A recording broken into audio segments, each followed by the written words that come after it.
Hello everyone, welcome to Initial Solution.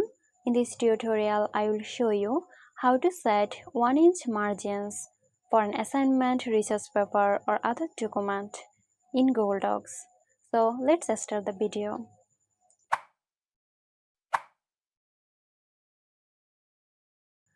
First open the document in your Google Docs. Now click File from the top menu and then go to Page Setup. A window will appear with several page settings. Under Margin section, you will see 4 options: top, bottom, left and right. Enter 1 in each of the 4 boxes. And make sure the measurement is set to inches. Once you have entered 1 for all 4 margins, click on OK. And there you go.